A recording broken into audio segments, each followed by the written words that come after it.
Live from Schorr Manor Studios, this is Tales from a Small Town Journalist with Matt Schorr.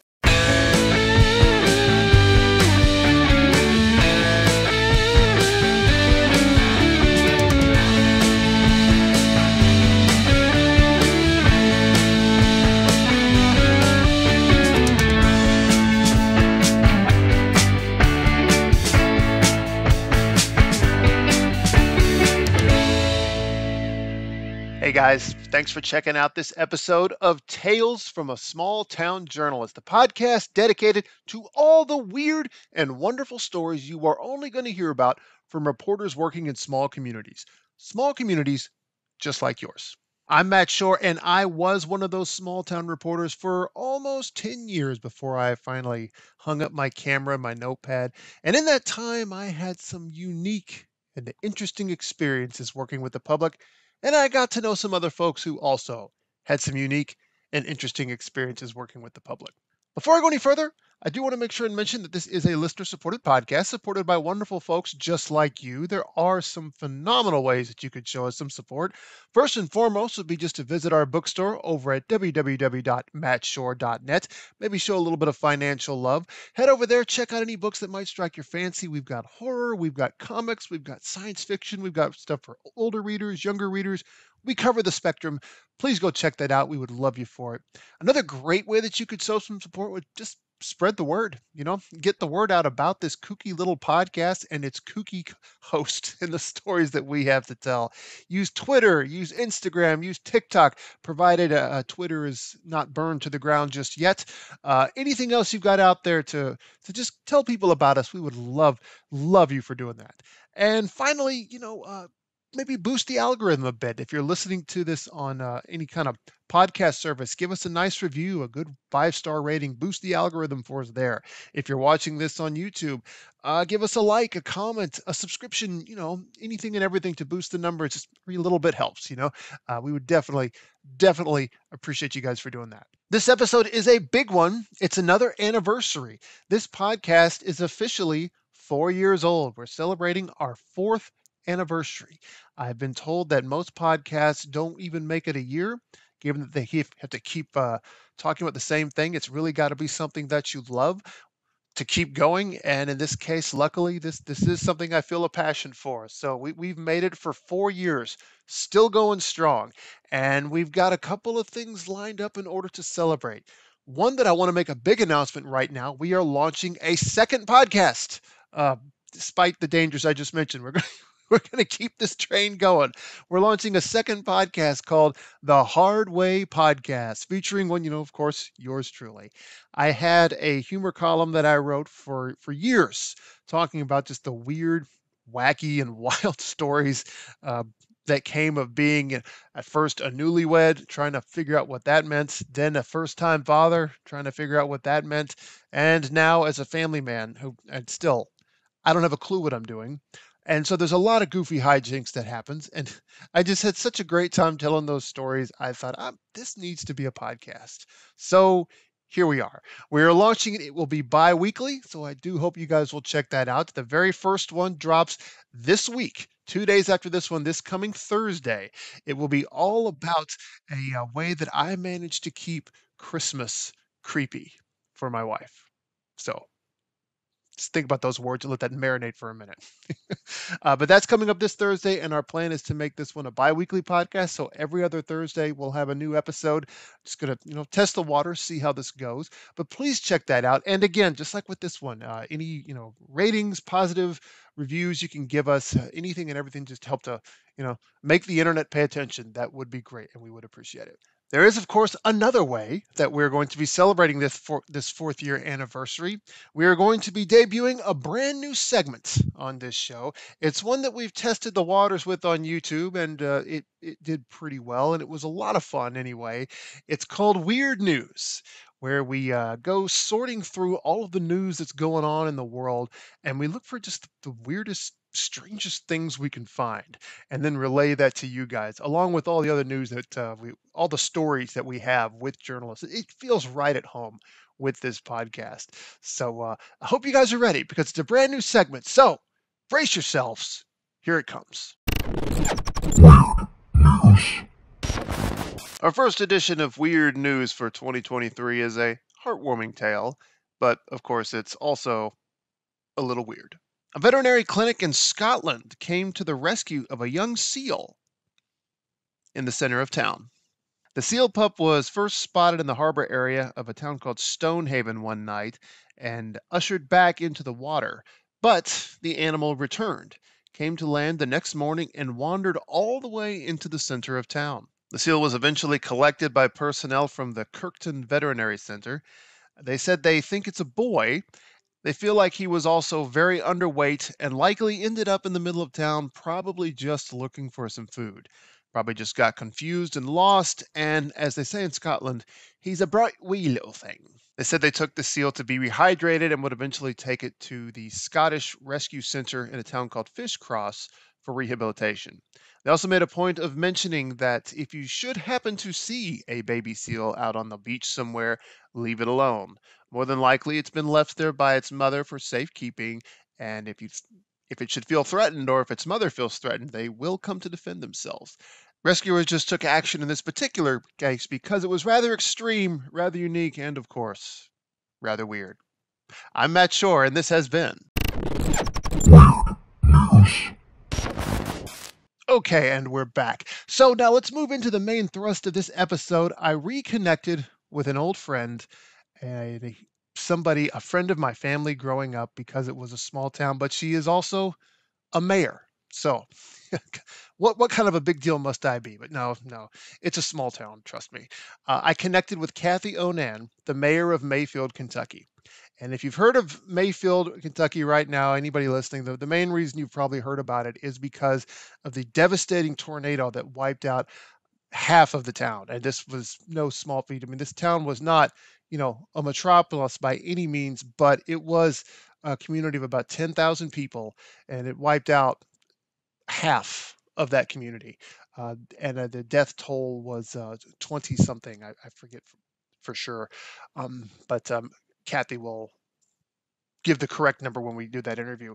But it's, at the time that it happened, everybody paid attention. The president came, CNN showed up, Anderson Cooper visited. I mean, anybody and everybody showed up to lend a hand to help. I don't say this cynically. They were there to help, and it was great that they came. But time passes, and the thing about recovery from something that devastating, in an instant it happens, but it takes years to recover. Mayfield is still recovering, and people have moved on. But I wanted to check back in because I visit Mayfield every month almost, even though I no longer live there. My family's there, my wife's family is there, so we're always going to go back. So I've told Kathy I would like to keep checking in once in a while to see how my home is doing and see how it's faring in the time since then. They're still there, still still holding on, still rebuilding, but it's just taking a while. But it was a good conversation, and it was illuminating and it was positive, sobering, but an important conversation. So we'll shift gears now and go check in with Kathy. This episode of Tales from a Small Town Journalist is brought to you by Grave Diggers Magazine, unearthing the horror stories of yesteryear and uniting them with the horror of today.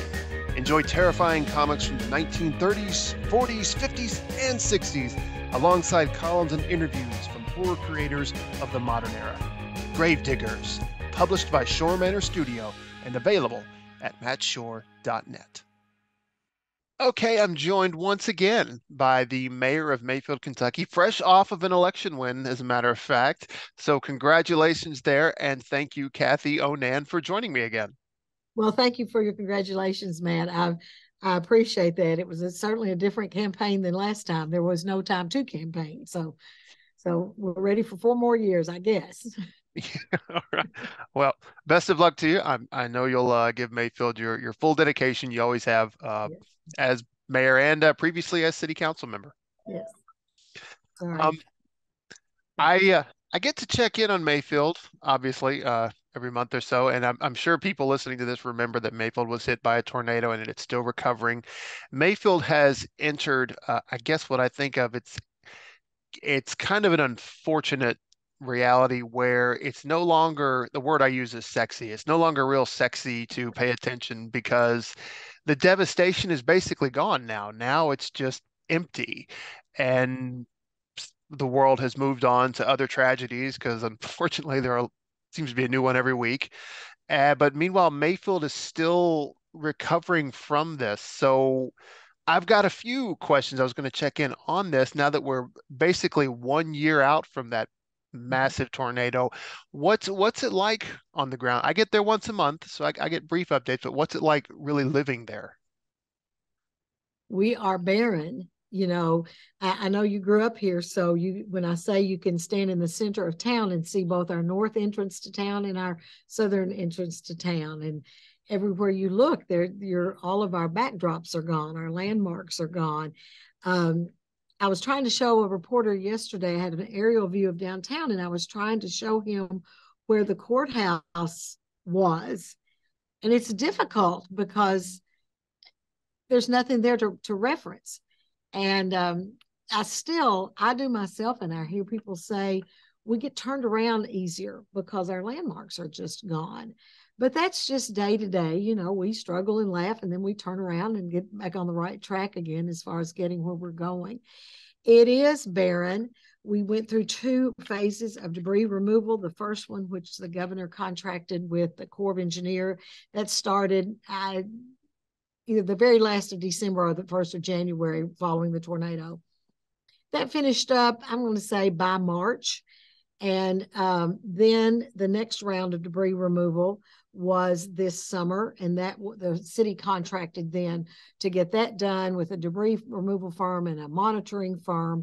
And that probably wound up in August, 1st of August, probably around in there. So what we're left with now as far as debris removal, we have some homes, some structures that probably will need to be condemned and demolished.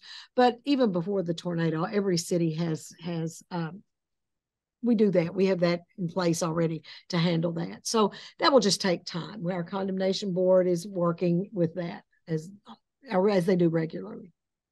Yeah, the where they're at now is I don't know. I don't want to say recovery is over, but I guess the immediate recovery is Right. we've pulled everybody out.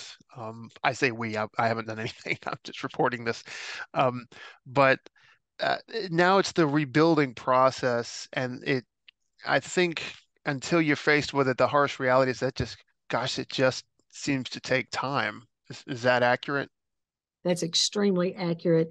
I've given a lot of interviews in the last 2 weeks, and a question I'm asked frequently is, "What's the frustrating part at this time?" And it is our patience.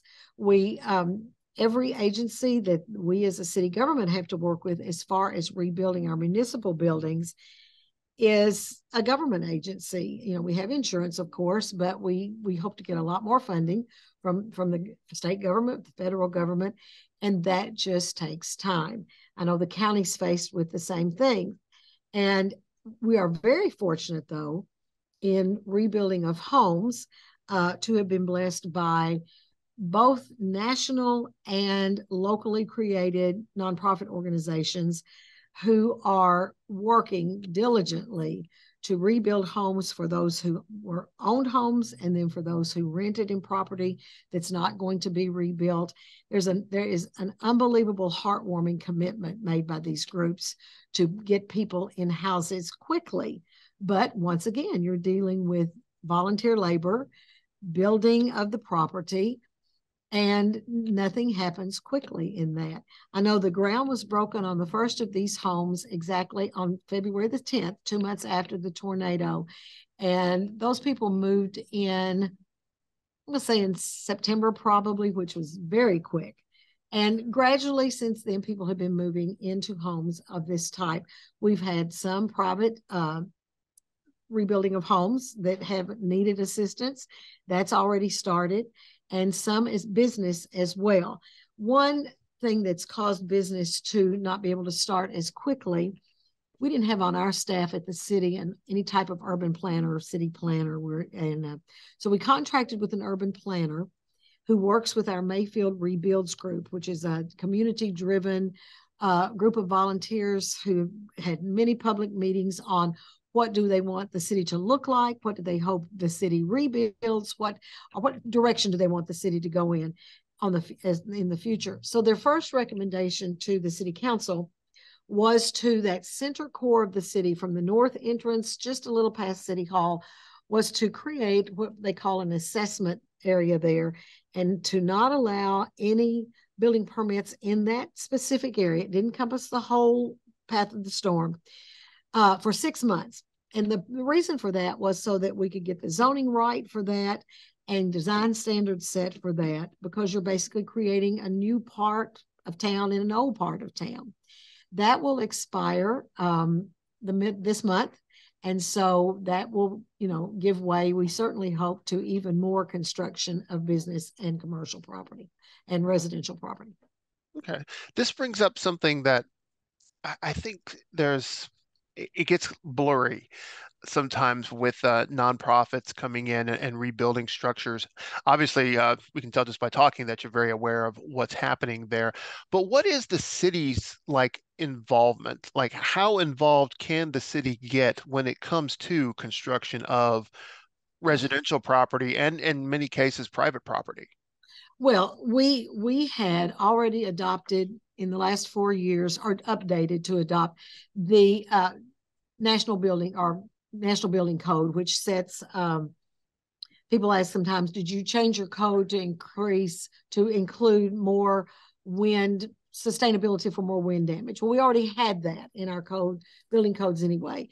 And every city has setback measurements for lots, square footage required on lots. What we did pretty quickly was, if, let's say, I had owned a house that didn't meet those standards, but the house was on the lot before the standards were set. So if my house was damaged, I had to be rebuilt after the tornado. We didn't make it difficult for those people to build back on a lot that was too small according to the new standards. So we gave a variance to those people to build their house back on that lot that they owned, even if it didn't fit the standards that they've been grandfathered in for.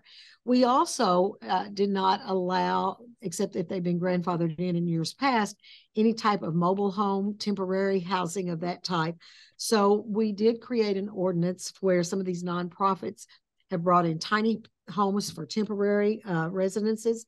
And then we created, one of the local nonprofits bought a series of lots, and they're creating just an area within the center of town, one of the areas that was hit so horribly. And we gave them a variance on their lot sizes so they can get more people in there. There's two sides to this. You want to get people in homes as quickly as you can, whether it's temporary with the hope of permanency. And then the other side that we heard was, but we don't want our town to have trailers all over it and RVs all over it 10 years from now. So, everybody, even the ones who said that, realized the importance of getting people in shelters. And so I think at this point, we do have people who are still living with family or friends. We're well aware of that. The city, of course, that's the only role the city can play. The city does not build homes. We're not in the homeowning business. We're not in real estate business as far as residential.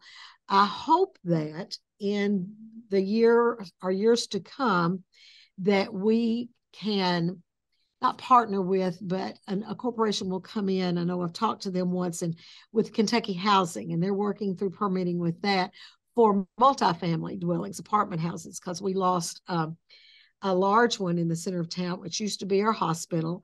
And then it was 40 to 50 apartments for elderly people, some special needs people, or, I could have moved in there as an elderly person. Ooh, that hurt to say, but I qualified to move in there. So we have a definite need for that. So I'm hoping that we have a part of this Mayfield Rebuilds, there's a housing component to that. So as we move forward, I hope that's what we see coming out of that. Yes, yeah, you bring up the next thought that I had, because the lingering trouble with all of this is, of course, homelessness, and people are getting by as best they can. is there any, I don't know how to quite word it, but like an awareness or just are you seeing an uptick in just the effects of a significant number of the population that is now homeless? I I I have not noticed, and I get the reports from the police every day but that would be a close connection that I might have with that. Homeless as far as living in a tent or on the back, of somebody's property. We do have some of that. It may have increased very slightly since the tornado. Our homelessness, though, right now, there are still some people in the state sponsored RVs. There are still people in FEMA RVs on their property while their homes are being rebuilt. And like I said, the people who are still having to live with family and relatives, and after a year, no matter how much you love that family and they love you, that's getting pretty tight quarters. And so we know that these people, and some of them have a plan, there's a plan with the nonprofits. So there's a plan, that they're going to rebuild. But we had so much rental property here. Mhm. And with the cost of construction these days, I doubt that I didn't, but if I had owned any of that, I probably wouldn't rebuild either, because it would just not be cost effective for me to do that. So that need is very great for us. And another one, and this, I don't know how your awareness is going to be. Just put this in perspective. I'll tell a story here. As we record this, we're a few weeks out, but there was a swath of storms that kind of rolled through just south of all of us. Thankfully, we weren't hit where I live, and I know Mayfield wasn't. Might have been holding their breaths during that a Yes. little bit. But when it was happening, the forecast called for us at best to get 10 to 15-mile-an-hour winds. But even when that happened, my wife put together a survival kit, Mhm. stored it in like the center bathroom in our house, and like food, water, all these necessities. And she just said, I want this just in case, which I think that's a indication of some lingering trauma that she Oh. has because we were both there. So Mhm. what the question related to that is like as far as mental health for people in the town, are you seeing any activity just there? Like are there reports of people with struggling with PTSD or trauma or whatever, or just any sort of reports along that line that the city is noticing? The indication of that I see, Matt, excuse me, is through the school system. As a former teacher, I'm around former teachers a lot, and I know that immediately when they went back to school in January, we were so thankful that they could get back to school. Just I think they were 2 weeks late in starting, because then you've got eyes on the students, and through them you also have eyes on their families. And in January, early February, there were other tornado warnings. I was One happened. Tornado warning was about 7:30 on a weekday, and so that was right when children and students were going to school. So luckily, it didn't happen. But I was in the high school later that day, and they said it was their highest rate of absenteeism even throughout COVID, because parents they were nervous about sending their children to school at that time of day. Children our students were nervous. And just the incident you're talking about 2 weeks ago, just about, I know the school system went ahead, and I think there was a basketball game. They canceled those. Um, we are more cautious than we were. Um, we pay more attention to what the meteorologists on our weather stations, our media is telling us. Um, I have to not have to be reminded, but in my mind, I have to be more aware of this, because I'm not afraid of a storm, even today, as far as being a chicken little, with my running around. I've never been that way. And I have to realize, though, that it's not a chicken little approach. It's very real.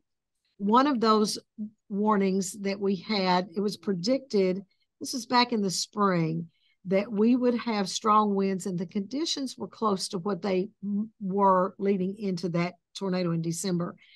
And we had policemen saying, okay, what are our plans for that day? And the chief and I realized then This isn't a school child asking this. This is someone who puts their life on the line every day in their job, but they are very cautious and wondering what's our plan for this day when bad weather is predicted. So I know the school's doing an excellent job. Behavioral health systems are with us. We've been planning for a celebration of hope service this Saturday afternoon. And so at every one of those meetings, we've had someone from the mental health field with us. They will be present there because we're well aware that this is a traumatic event. And I've also heard some people say, I don't want to attend that event. I don't want to, and that's okay. You know, we have a walk. The Fraternal Order of Police has a walk scheduled that morning. Over 400 people have signed up to walk from the candle factory to downtown that morning. And then we have this service this afternoon that's put on by the city and county government. But I've also heard, not many, but just, I think it's great you're doing that, but I don't want to be there. And so it's one of those days where I think you need to do what's inside you, what makes you feel better and what you're comfortable with. I So totally, yeah, I was gonna say, yeah. I totally get that. To this day, it's been 20 years, but to this day, anytime I see a picture of the old World Trade Center, the Twin Towers, I still get a bad feeling just Mm-hmm. looking at it. It just looks ominous to me, and it always will. It shouldn't. It's just a building, and I wasn't even there. But that day, I experienced it, and I remember it so vividly. So yeah, and I can understand. And there were movies that came out for a while after. And I was like, I don't want to see those. I know, So I know. I totally get that. People wanting to stay home, appreciating Yeah. it, but like I just can't be there. I remember when Titanic came out, hearing survivors saying, "I don't want to see this Uh-huh. film," and thinking, "I don't get that. Why?" Well, now I Yeah. do. Now I get it. We have just like that, Matt. We have learned so much about. I remember the weeks following that, people who would come from out of town and they'd go, I mean, we were living in it. And so you don't become immune to it or numb to it, but it just becomes part of your life. But people would come and they go, oh my gosh, it's horrible. I didn't realize that. What I didn't really realize that till I went to Eastern Kentucky in August. And I was in the small town of Hindman, which was so badly damaged by the flooding. And when I drove out of town to leave, I was crying. And I thought, okay, I get it now. What the people who came and saw our town from that didn't live here, I get that because it's hard to look at. We had to look at it, so it just became a part of our life. But just to see it and leave, it's tough. Yeah, and it is. Maybe that's what's happening with my wife and me because we only see it at most once or twice a month. And Right. you mentioned getting lost sometimes. Like for me, driving through my when I've lived in several places now. I lived here in Clarksville. I've lived in St. Louis, and both of these places, I know all the street names. I figured them all out, the highways and whatever. Well, in Mayfield, I never did because I just grew up there. It was home, and I didn't need it. Mhm. I just knew. But now when I come home, there are a lot of times I'll have to stop. It's like, okay, wait a minute, where am I? Mhm. Because it's just a bunch of empty nothing. It's exact with me. I didn't know, like I knew the street I lived on and I knew some of those, but now someone will say, I know, okay, that's 6th Street, that's 7th Street. I know exactly because I've had to learn them. I Mhm. just knew it was, I'm going to go to the Hall Hotel and turn left. Well, the Hall Hotel is still there, but not anything else in that part of town. So we've had to adapt. And still, if you're not thinking about it, if you put your mind on autopilot to get home, I think, where am I? And then it doesn't take long, but it's still there. Hall Hotel is a perfect example for me because there's so many times where I'm driving or something and I'll see it. It's like, wait a minute, I'm not supposed to see that yet. I know, Because I know. normally, up until last year, there were about a, I don't know, a dozen buildings in front of it. Well, they're Sure. all gone now, and Yeah. yeah, at this point, it seems cruel to laugh, but you almost have to. It's not, we do laugh because we're laughing at ourselves. We're not Mhm. laughing at the situation. We're laughing at our reaction to it. And people tell me, you're so optimistic. You're the opposite of that is that you're pessimistic and you don't think anything will ever get better.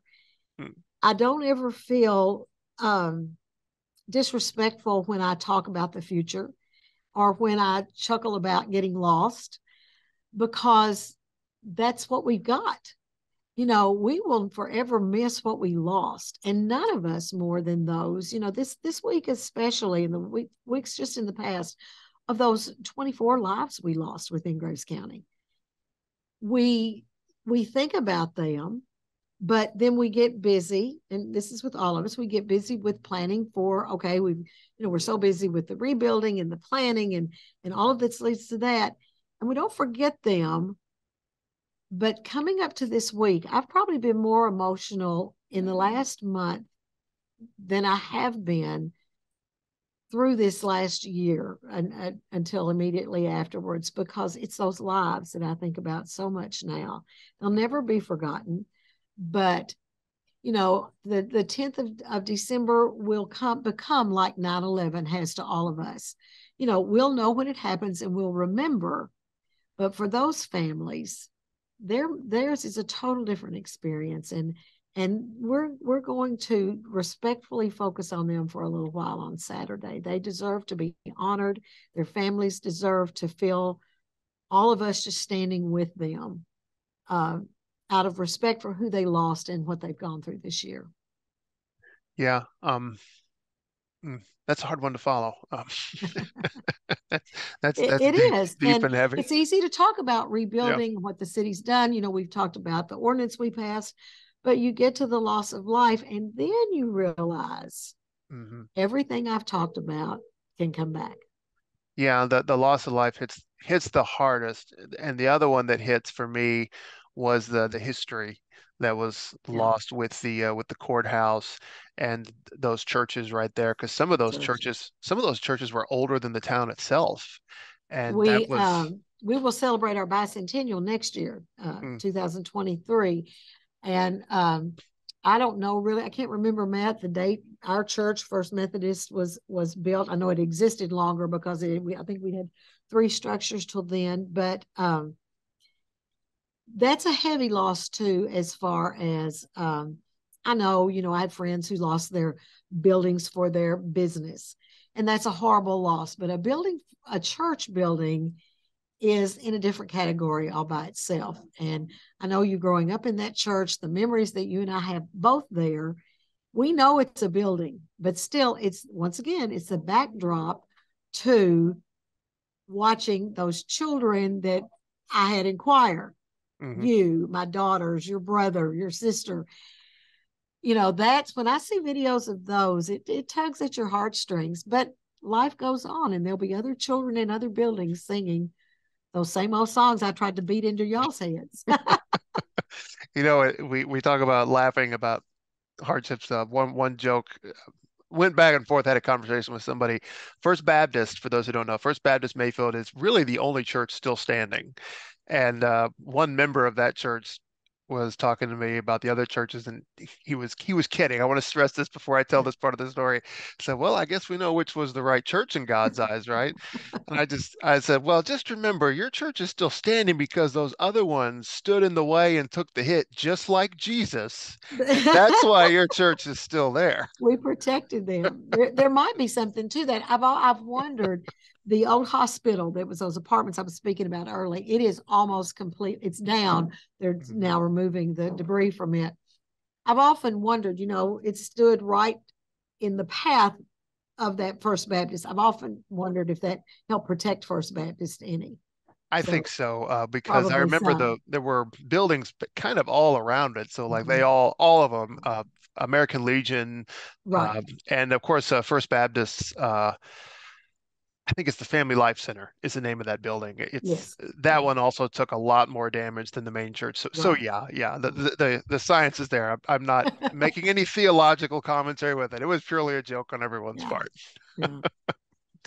Um, I guess one last question I would ask. This was I guess the one and only scandal that rose out of all of this was the candle factory and all that went there.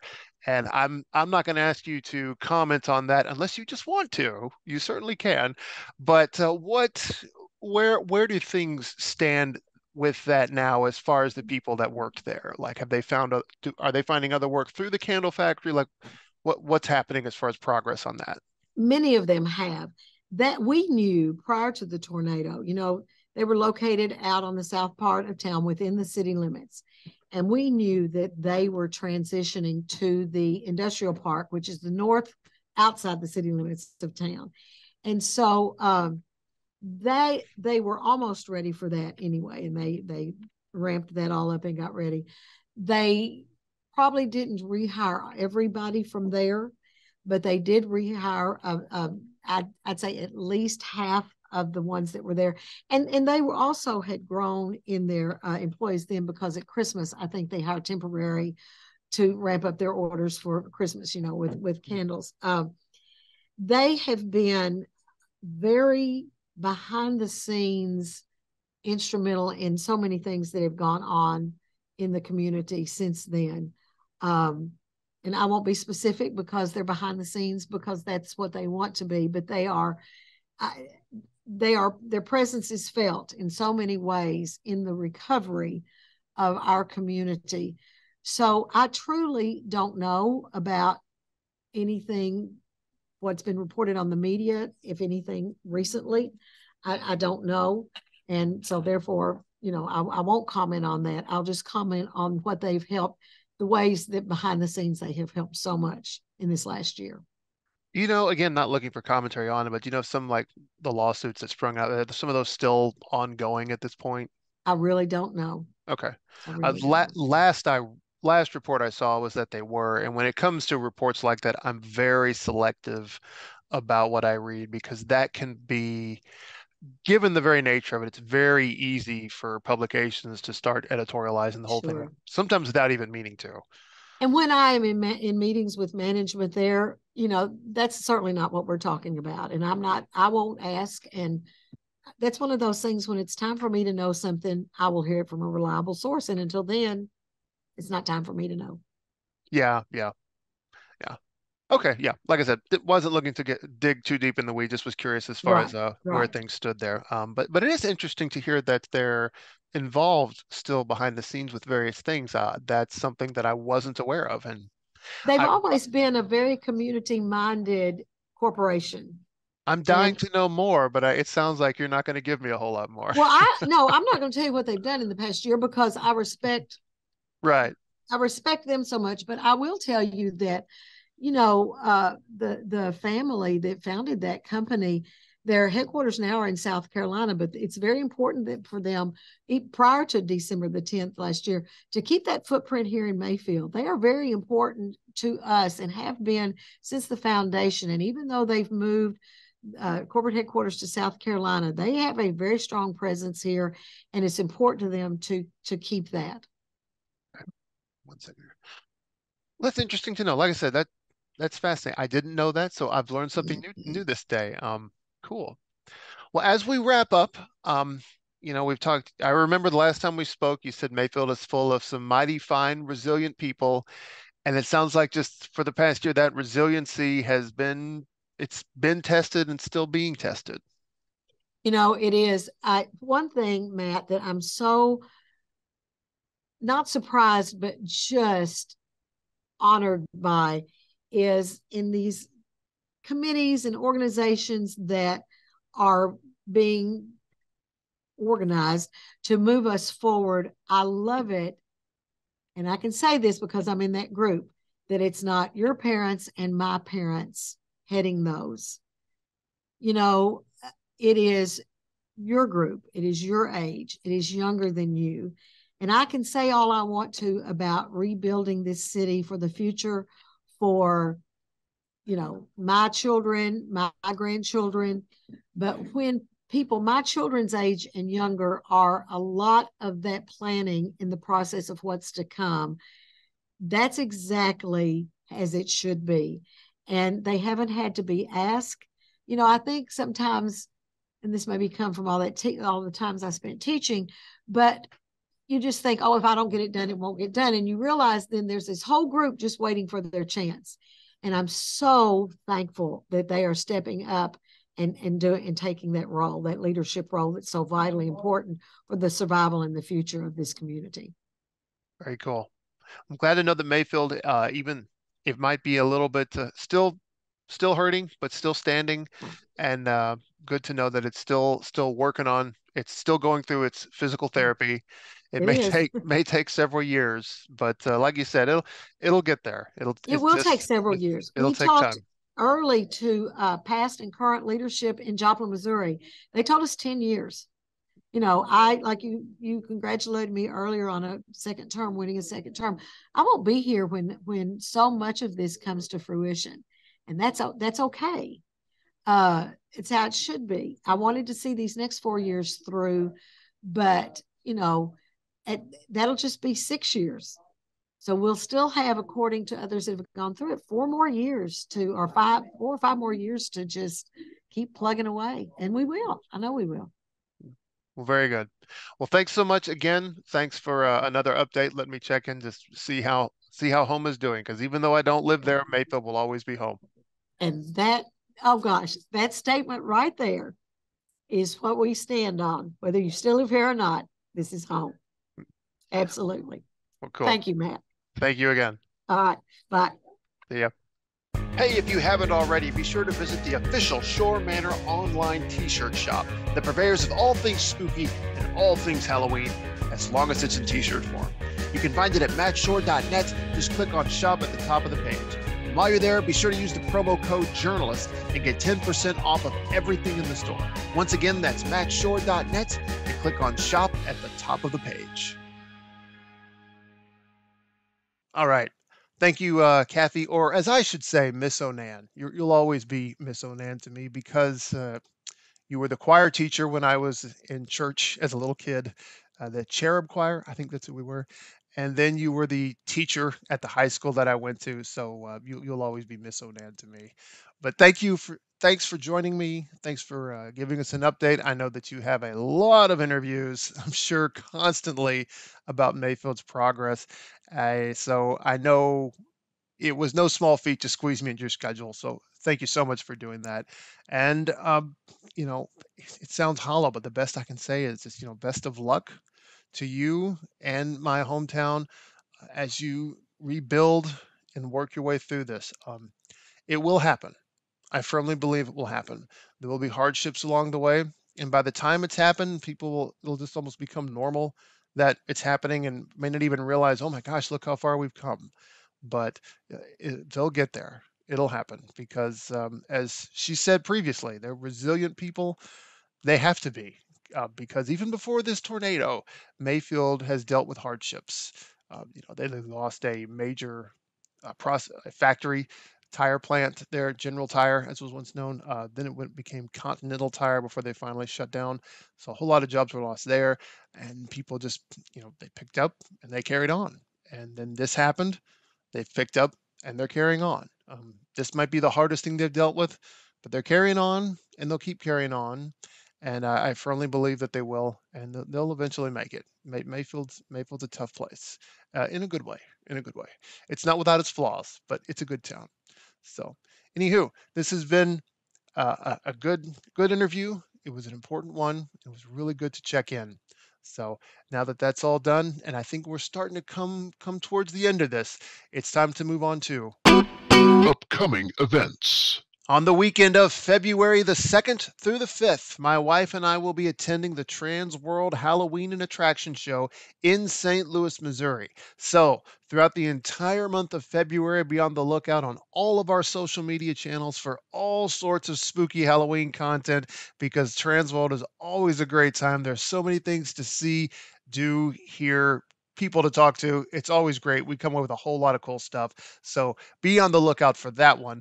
And then in the next month, March 18th, I will be returning to Clarksville Con right here in my hometown, Clarksville, Tennessee. That one is held at Quality Inn, Exit 4, right there at the heart of the financial business district of Clarksville, Tennessee. So feel free to stop by and check that one out. Say hi to me, all the other creators who are there. It's always a good time. The following month, I'll be at the Louisville Con, which will be held at the Triple Crown Pavilion. That'll be April the 8th. Once again, if you're in the area, stop by and say hello. Then the following month will be Free Comic Book Day on May the 6th, the holiest of all holidays for comic book readers like myself. Stop by Rick's Comic City in Clarksville, Tennessee if you're in the area. Say hello. There'll be some other creators there, and show Rick some love while you're there as well. And then on June, the weekend of the 9th through the 10th, is the Superman celebration in Metropolis, Illinois. Always a big deal in that town, and I try to go back every year. Stop by and say hi to me, the other creators, all the other cosplayers and fans who are there. And if you see him, tell Superman I'm waiting for him. And that wraps things up there. So I think now we're going to be winding down as we move on to Cheap Plugs. This podcast is a production of Schorr Manor Studio, an indie publishing and production house for all things spooky. Be sure to look us up on YouTube by visiting tinyurl.com/Schorr Manor YouTube, or just search for Schorr Manor. We'll show up right away. All of this show's episodes are there with full video, so check that out. You can also sign up for our official newsletter at tinyurl.com/Schorr Manor newsletter and get all of our latest news and announcements delivered right to your inbox. Be sure to sign up and maybe even tell a friend or two. If you'd like to connect with me directly, there are several ways that you can do that. You can find me on Twitter at @TheMattSchorr, on Instagram at TheSchorr, and on TikTok at @The1MattSchorr. That's the number 1 Matt Schorr. Or just by email at mattschorr@hotmail.com. And you can look us up on our official website at www.mattschorr.net, where you'll find this and previous episodes archived, not to mention our online book and t-shirt stores. Just click on the podcast link at the top of the page. So thanks again for checking out this episode. And remember, keep reading and keep listening. Thanks.